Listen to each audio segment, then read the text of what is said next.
Salve galera, Shadow na área, mais um vídeo aqui do canal BBHQs. Hoje vamos falar sobre o quadrinho mais hypado de 2024 aqui no Brasil. Lançamento aguardadíssimo, O Eternauta, Hector Hermann Oesterheld e Francisco Solano Lopes fazendo um dos trabalhos mais icônicos do quadrinho argentino. Se não for o mais icônico, é um dos mais icônicos com certeza, tá?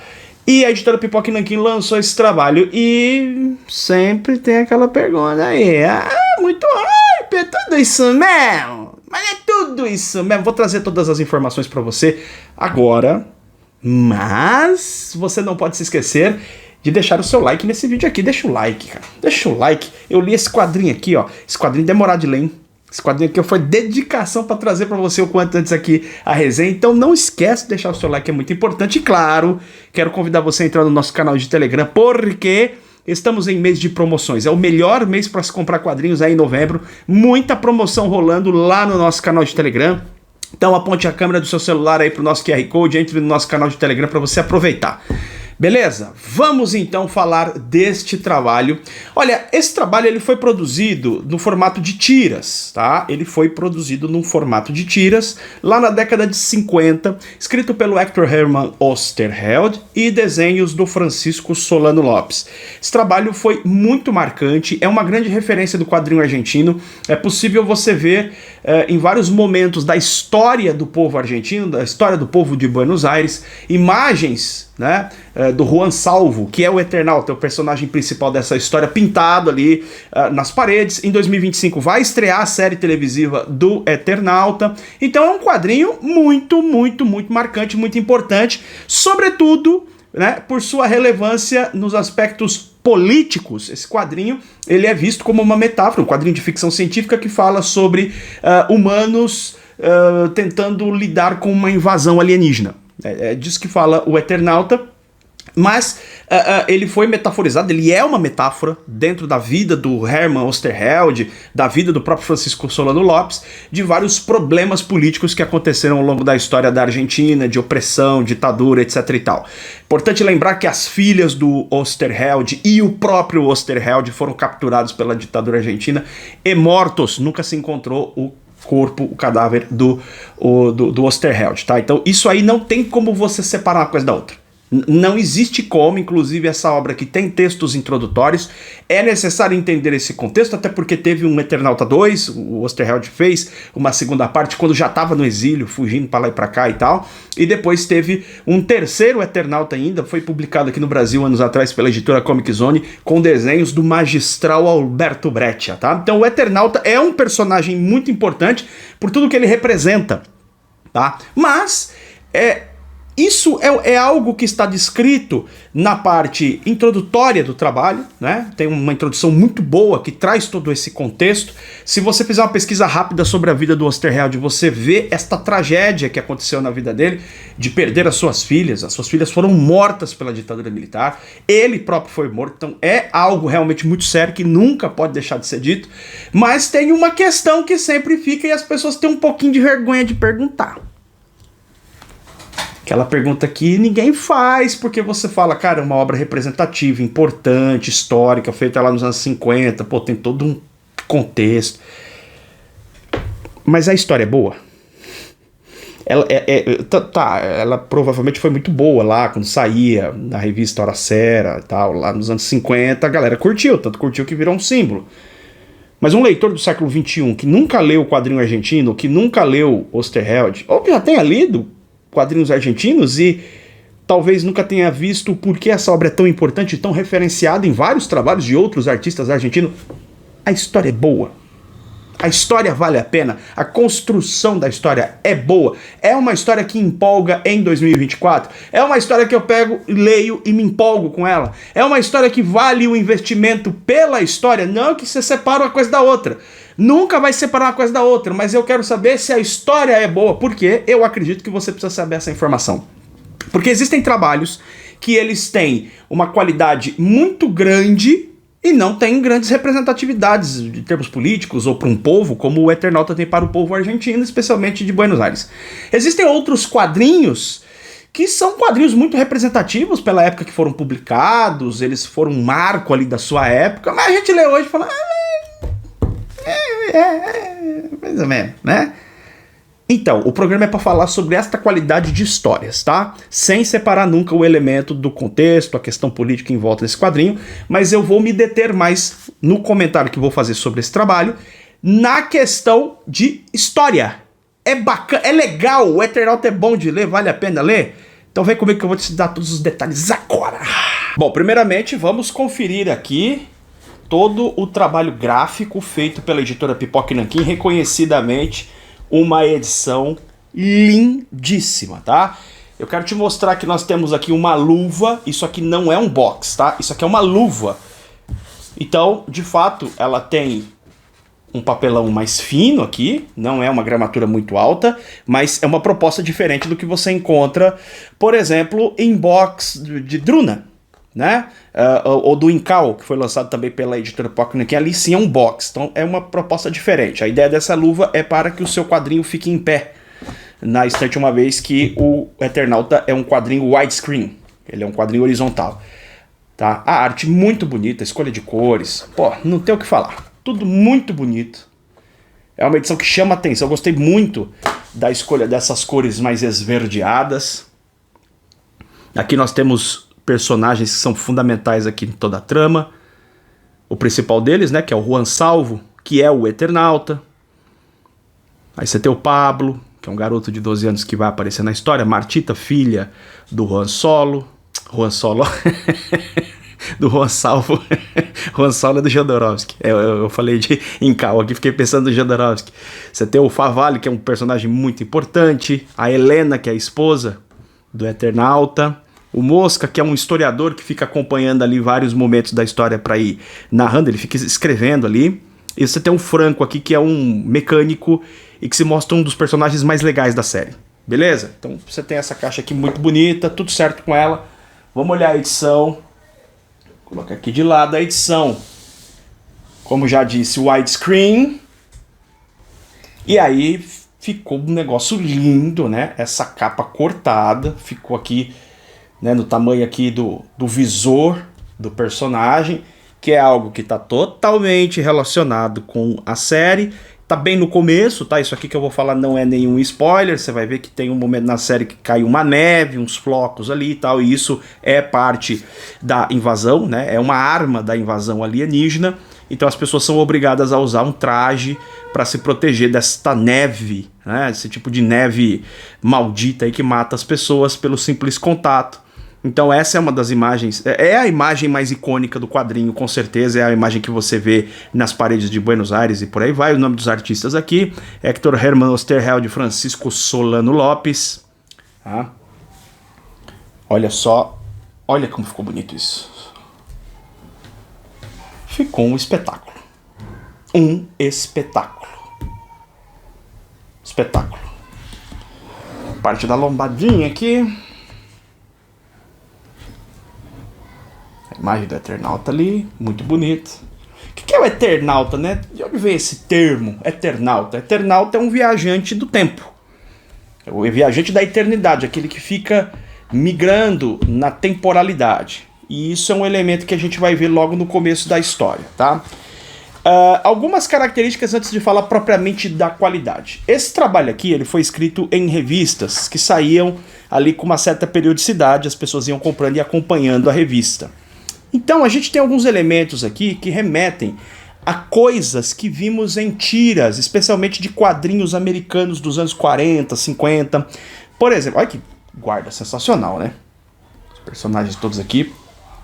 E que características são essas, né? Tem o texto introdutório aqui que eu falei. É a característica de, por exemplo, ter uma temporalidade muito curiosa, essa história, que a trama toda se passa em alguns poucos dias. Eu creio que não deu uma semana aí, né? A história toda. Mas você vê, por exemplo, que alguns dos personagens mais principais, dentre eles o próprio Eternauta, ele praticamente não dorme. Tem momentos que você vê que ele está descansando um pouquinho ali, mas é tudo muito breve. Você não vê esses personagens tendo momentos de descanso, tá? Uma outra característica é que você vê uma construção de páginas do Francisco Solano Lopes com muitos quadros. Eu sempre acho que, pensando num formato de tiras aqui, ele coloca bastante quadros até. Você vê que ele trabalha aqui com mais de 9 quadros, no caso dessa aqui, né? E aí ele vai utilizar, em muitos momentos, esta perspectiva mais aproximada, essa aproximação, esse foco mais aproximado nas expressões dos personagens. Isso é uma característica desse trabalho. De novo, muitas e muitas vezes que você vê artes do Francisco Solano Lopes para o Eternauta, você vê o rosto do personagem, a expressão do personagem, né? Ó aqui, ó, tá? Isso aqui você vai ver muito frequentemente ao longo desta história. E uma coisa que me chama muito atenção aqui é o exuberante trabalho de nanquim do Francisco Solano Lopes, que muitas vezes precisa, num curto espaço de um quadro pequeno, colocar muita informação, porque este é um quadrinho que tem uma história muito densa. Tá? Repare a quantidade de balões que você vê nesta página. É um quadrinho que tem ali 380, acho que um pouco mais de 380 páginas, tá? Você leva tempo para ler isso aqui. Eu levei 2 dias para ler o Eternauta, essa série completa aqui, mas assim, porque eu me dediquei muito assim para ler em 2 dias, e tem um caso também que eu já tinha lido o Eternauta. Essa é a segunda vez que eu leio o Eternauta, então eu já conhecia boa parte da história, e isso seguramente acelera um pouco mais o processo da leitura, né? Porque você vai reconhecendo algumas partes, tudo vai ficando mais fácil. Mas ele consegue colocar muita informação em quadros muito pequenos. E estas informações em nenhuma ocasião fica estranho, fica difícil de entender. Você não se perde na história, por exemplo, há momentos de combates aqui, personagens que estão lutando armados.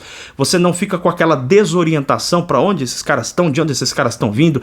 E isso é também muito da contribuição do roteiro. O roteiro, ele faz um trabalho aqui que eu já vou comentar, mas que ajuda muito nesse processo de orientação, quase de uma forma muito particular. Eu já vou falar sobre isso, mas às vezes ele utiliza tiras assim mais largas, né, com tiras mais inteiriças e tal, e ele trabalha de uma forma muito boa estas perspectivas. E uma coisa que me chama muito a atenção também é como que ele trabalha bem, o Solano Lopes, o rosto dos personagens à medida em que a trama avança. Os personagens vão num processo ali de sobrevivência e tal, e conforme a trama vai caminhando, você percebe sinais de cansaço, sinais de esgotamento dos personagens. Isso é bem impressionante, assim, o jeito que ele faz, né? Ele consegue te dar também essa passagem do tempo com estes elementos, de modo que você lê todo esse quadrinho, que é muito denso, é muito cheio de texto, em momento algum você perde direção do que está acontecendo. Não há um momento na história em que você fala, peraí, mas eu não me lembro do que aconteceu 10 páginas atrás. Isto não acontece nesse trabalho, tá? Isso tem a ver também com essa construção de avanço da história através da arte do Francisco Solano Lopes, e é uma arte, na minha opinião, bastante equilibrada, bastante constante, melhor dizendo. Ele consegue manter um nível, um padrão artístico muito bom até o final da história, do começo ao fim da história, tá bom? Do que fala então Eternauta exatamente? Como é a construção dele? Inicialmente nós vamos ter aqui um personagem que ele tá narrando uma história, tá? O personagem começa narrando, no comecinho aqui da história tem um camarada que ele tá trabalhando ali num roteiro, é esse personagem aqui, ele tá trabalhando ali de madrugada. Ele tá dizendo, ó, tá frio hoje, mas a janela tá aberta porque eu gosto e tal, e eu tô escrevendo aqui e tal. E de repente, na frente dele, tem uma cadeira ali, e essa cadeira, ela se movimenta. E aparece uma fantasmagoria, aparece um cara na frente dele, que é justamente o Juan Solo, o Eternauta. E aí ele fala pro cara, ó, tô muito cansado e tal, será que eu não posso ficar aqui? E o cara fica meio aturdido, assim, sem saber o que fazer. De onde veio esse camarada? Eu tô aqui de madrugada, o cara simplesmente aparece assim na minha frente, o cara se materializa na minha frente, né? E ele fala, então o Juan diz o seguinte, olha, antes de você me mandar embora, escuta a minha história. E aí então essa narração em primeira pessoa, que a princípio era do roteirista, passa a ser do Juan Solo, então ele vai começar a contar a história. E o que a gente acompanha na construção deste roteiro são, assim, dizer que todos os quadros é exagero, mas na maior parte dos quadros, na grande maioria dos quadros você vai encontrar recordatórios que você vai se lembrando de que é uma narração. Ele está te contando a história. E isso, em alguns casos, pode dar a sensação incômoda que, por vezes, me ataca quando eu tô lendo determinados quadrinhos, que é assim, pô, se você quer narrar a história toda, por que você não escreve um livro? né? Escreve aí uma crônica, um livro, sei lá. Pô, você tá contando aí uma coisa aí, eu tenho que ler toda essa quantidade de texto nos quadrinhos, mas acontece que a construção do Osterheld aqui é muito habilidosa na medida em que ele traz o elemento da narração nestes recordatórios aqui, que vai te dando o contexto mais psicológico deste personagem. Tá contando em primeira pessoa, ele vai contando o que ele viu, como ele sentiu, o momento que ele sente medo, o que aconteceu, os sustos que ele passou e tal, ele vai contando isso. Então você vai acompanhando psicologicamente o Eternauta, o personagem principal da história. Mas o quadrinho, através da arte e dos diálogos, nos entrega outros elementos que complementam esta narração em primeira pessoa. Então há um casamento perfeito aqui. Casamento perfeito entre os diálogos, a ação que desdobra, a arte, que vai trazendo essas informações mesmo que em quadros muito estreitinhos e tal, você está entendendo o que está acontecendo, e tem também este elemento interior, psicológico do personagem. Então você tem a cada página uma quantidade muito significativa de informações. E aí o Osterheld tem um outro trunfo aqui, na minha opinião, que faz essa história ficar muito interessante. Ele utiliza muito bem os ganchos, os cliffhangers de final de página. Isso não acontece a todo momento, mas acontece na maior parte do tempo. O Eternauta é um quadrinho sem divisória. Ele não é dividido por capítulos, ele é inteiriço. E é muito difícil de parar de ler.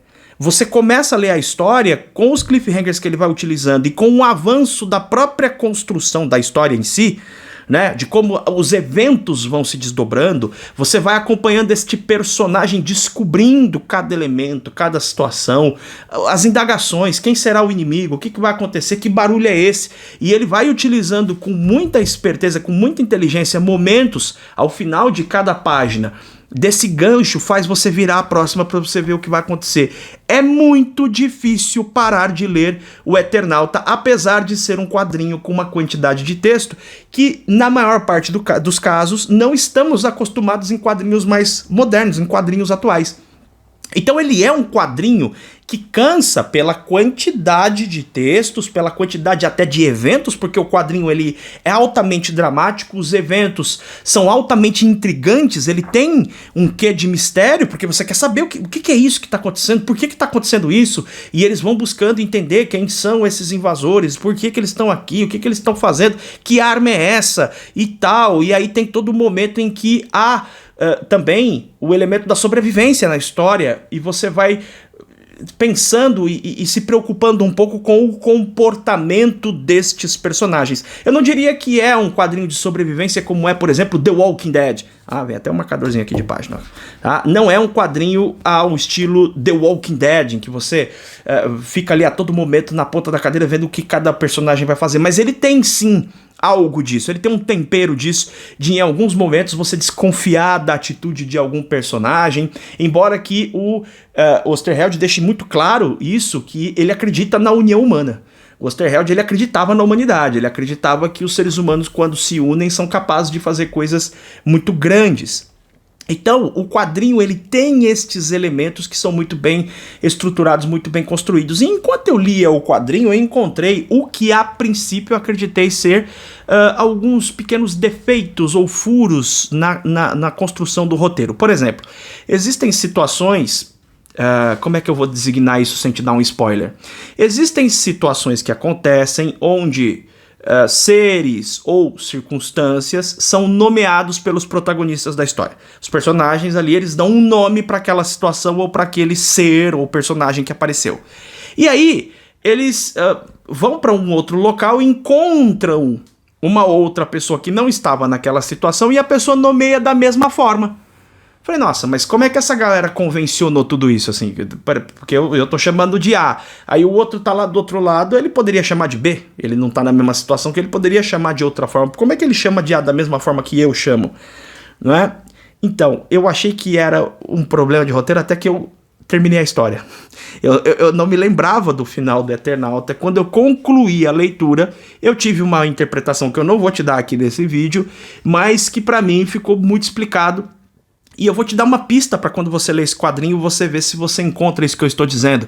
É que, lembra que eu comecei dizendo que a narrativa em off começa com este personagem roteirista, e aí a gente vai acompanhar depois o Eternauta contando a história para esse roteirista. Lá no final da história, esta narrativa em off volta para o roteirista para fechar o quadrinho, né? Então tem ali um enquadramento ali na construção desse personagem que narra em primeira pessoa, deste roteirista. E quando eu li o final da história, eu falei, ah, tá. Então, aquilo que antes eu imaginava como sendo um pequeno deslize do defeito, ou deslize ou defeito na construção do roteiro, na verdade é um elemento que torna esse quadrinho ainda mais rico. Então, eu li esse quadrinho talvez 10 anos atrás e reli completamente nesses últimos 2 dias, com muita intensidade, e tendo já passado por uma experiência ao longo dos últimos 10 anos, de ter montado canal sobre quadrinhos, e ter lido uma tonelada de quadrinhos depois, eu leio esse trabalho e eu continuo achando que ele tá no meu top 5 leituras da vida. Não só pela representatividade que ele tem, que, repito, é uma coisa que nunca vai se descolar dele, é um elemento fundamental, mas enquanto narrativa, enquanto história de ficção científica, esse quadrinho, na minha opinião, é brilhante. Por quê? Porque ele tem nessa construção de quadros muitas vezes quase apertados um senso de claustrofobia que contribui demais para nossa tensão ao longo da história. Ele consegue construir esses cliffhangers e estas demonstrações aqui, os dois, né? Eu tô juntando os dois aqui como se fosse uma pessoa só, mas ele consegue construir através desta arte que nos traz o contexto de vida das pessoas, os olhares e especialmente do protagonista, as suas emoções, os seus pensamentos, os seus estados de ânimo, de espírito que variam ao longo da história, conseguem fazer com que nós tenhamos um interesse constante a cada página que você vira do Eternauta. É uma história, na minha opinião, brilhante, genial. Aliás, eu já li outros trabalhos do Osterheld. Eu considero o Osterheld um dos maiores escritores que eu já vi. Ele tá lá numa prateleira muito alta, junto com outros gênios da escrita. O Osterheld, que nunca lia quadrinhos, né? Quando ele começou a trabalhar com quadrinhos, até então ele não tinha lido quadrinhos. Ele vem de ser um escritor de outras coisas, de contos e tal, e se adaptou de forma absolutamente genial ao quadrinho.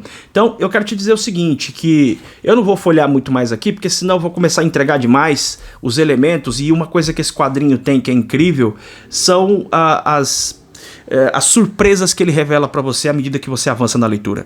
E é impressionante como a história ela vai num crescente constante. Você pensa que a história em determinado momento, ali pela meiuca do quadrinho, você fala, cara, agora a coisa vai dar uma diminuída, a coisa agora parece que deu uma esfriada, e aí vem a genialidade do Osterheld de conseguir implementar a história com novas ameaças, com novas situações, com novas fugas, com novas situações onde a colaboração, a cooperação e a inteligência humana precisam agir de uma forma muito certeira, não é? E aí a história ela vai avançando nesse fluxo narrativo muito, eu diria até, e no melhor sentido do termo aqui, tá? Cansativo. Ele é tão intenso, esse quadrinho de história, de drama, de mistério, de aventura, que você não quer deixar de virar a próxima página, mas quando você termina a leitura, a sua sessão de leitura, porque eu não acredito realmente que alguém consiga ler o Eternauta numa tacada só, você vai ter que parar em algum momento para descansar, você precisa dar um minuto assim para você descansar, da intensidade da história. Da intensidade, porque apesar da quantidade de textos, apesar da quantidade de eventos que acontecem, o Eternauta em momento algum é enfadonho, é impressionante.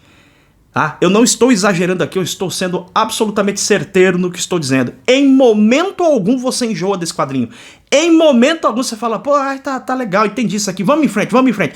Não, ele é intrigante, interessante, misterioso, do começo ao fim, da primeira página até a última página. E aí tem algumas jogadas muito boas também para finalizar aqui minha análise, que o Osterheld ele te joga muito rápido na trama, na história, né? A ação começa muito rápido e e muito bem contextualizada, e quando o quadrinho tá chegando na sua parte final, ele mantém um clima de tensão até o último minuto, e o fechamento do quadrinho me deu uma interpretação que eu não tinha desse trabalho, que eu não tinha visto isso na minha primeira leitura, e quando eu vi essa interpretação, esse quadrinho multiplicou pra mim, e de novo eu não estou exagerando, tá? Ele aumentou 10 vezes mais pra mim. Eu já colocava o Eternauta na minha lista dos melhores quadrinhos que eu já tinha lido.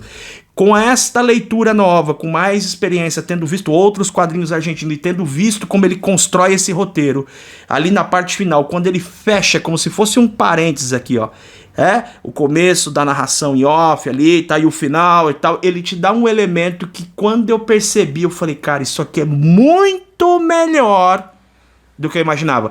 Eu vou te dizer mais uma coisa. O Eternauta pra mim é um quadrinho subestimado. Mas, Charles, o que você tá dizendo, Charles? O quadrinho é tão... Todo mundo tá falando do Eternauta, o Pipoca aqui anunciou, todo mundo com medo do Eternauta. Pois é, ele é subestimado. Ele é muito melhor do que as pessoas dizem. Ele é muito melhor do que o que as pessoas dizem. A estruturação dele, a construção, ao longo de anos, num nível de coerência narrativa muito alto, num nível de consistência de arte e de roteiro muito alto, num nível de tensão e trama, mistério, e numa crescente narrativa que faz com que a gente queira engolir o quadrinho, você não quer sair de cima da história, porque ela é muito instigante, Esse clima de sobrevivência, os mistérios, as descobertas, como cada porta abre várias portas. E aí você tem um final que pra mim é apoteótico, assim, perfeito o final, perfeito, absolutamente perfeito, e que se não bastasse só de ser um final muito incrível, ele é um final que pode gerar debate. No sentido de que você vai reunir com os teus amigos em algum momento num debate, assim, pô, você leu Eternauta? Pô, o que você achou, assim, daquele ponto, daquela parte, o que você achou disso, daquilo e tal, e vai gerar muitos debates, e eu não estou falando aqui de debate político, tá? Eu estou falando de debate de construção de história. Tá? E vou frisar pela última vez, uma coisa não separa da outra. Esse quadrinho é um grande símbolo de resistência, utilizado pelo povo argentino até hoje. Ele tem isso incrustado em cada página, e isso não pode ser tirado até pela história do próprio Osterheld. Seria uma deselegância, para dizer o mínimo, né? Descolar o Osterheld como se ele fosse só um grande roteirista, sem ser um grande um combatente, um grande resistente da opressão. Essas coisas estão juntas, tá? Mas ele possibilita debates enquanto metáfora da situação política argentina. Você pode usar como metáfora de situações que acontecem hoje, se você quiser, mas ele funciona de forma inacreditável como quadrinho de ficção científica. Ele funciona e gera debates a respeito dos temas que ele traz, ou melhor dizendo, a respeito da construção impecável que esses dois camaradas fizeram aqui. Este gibi é subestimado. Leia o Eternauta, tá? Leia com calma, avance, e depois eu quero que você volte nesse vídeo aqui e comente comigo se não é assim como eu estou dizendo. Que a leitura te instiga a virar a próxima página, você vai viciando nesse quadrinho à medida em que você lê, e apesar de ser um quadrinho muito denso, como ele tem muito texto, você demora a virar cada página. É um quadrinho realmente demorado de ler, ele é um quadrinho que ele vai exigir de você maior concentração, até pelo formato dele widescreen. Não é o quadrinho que você vai ler no trem, é um quadrinho que você precisa ler com calma, né, na sua casa, com muita tranquilidade, mas quando tá chegando que você percebe, isso aconteceu comigo, eu tava lendo, quando eu me dei conta faltava 20 páginas pra terminar o quadrinho, eu parei de ler. Falei, não, pera, vamos devagar, agora vamos devagarinho, você não queria terminar a história. É genial, é provavelmente o maior lançamento de quadrinho aqui no Brasil no ano de 2024, em termos de qualidade de história, roteiro. É a melhor publicação, li esse trabalho 10 anos atrás, reli agora, e ele subiu demais pra mim, assim, na minha escala de preferência de grandes trabalhos. O Eternauta é simplesmente genial, é uma das melhores coisas que você vai ler na sua vida, com certeza. Beleza? Ó, compra esse quadrinho, o link tá na descrição, o link está no comentário fixado. Compre esta pérola, não se assuste com a quantidade de texto, não se assuste com o tamanho dele, leia o Eternauta, porque é uma leitura para a vida. Esse é o tipo de quadrinho que você vai ler talvez uma vez, talvez duas vezes, mas você nunca mais vai esquecer dessa obra simplesmente magistral. Fechou? É isso aí, a gente se vê em breve no próximo programa do canal BB HQs. Beijo enorme do seu coração!